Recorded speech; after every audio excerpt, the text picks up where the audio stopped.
Attorney General Pam Bondi is directing federal prosecutors to seek the death penalty for Luigi Mangione. Mangione is accused of killing United Healthcare CEO Brian Thompson outside a hotel in Midtown Manhattan on December 4th.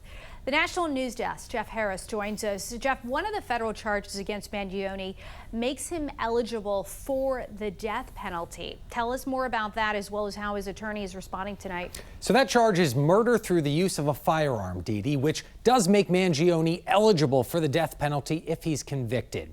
But his attorney calls the decision political, adding that it goes against the law and historical precedent.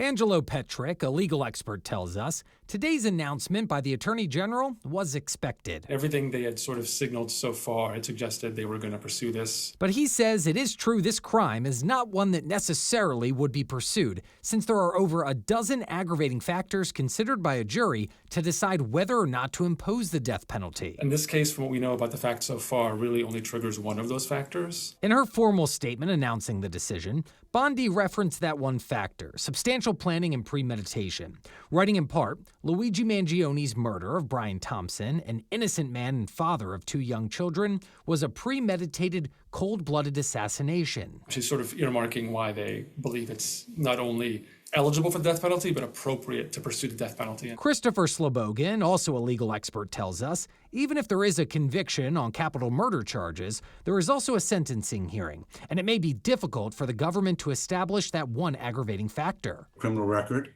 or killing more than one person, or killing for money.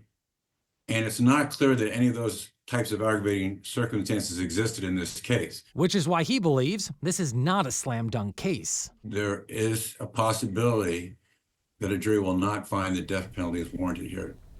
Now, the federal judge in this case did appoint a death penalty expert to the defense in February. Mangione has pleaded not guilty to state charges, but has not yet entered a plea to federal charges. He's due back in court later this month on April 18th. Reporting for the National News Desk, I'm Jeff Harris.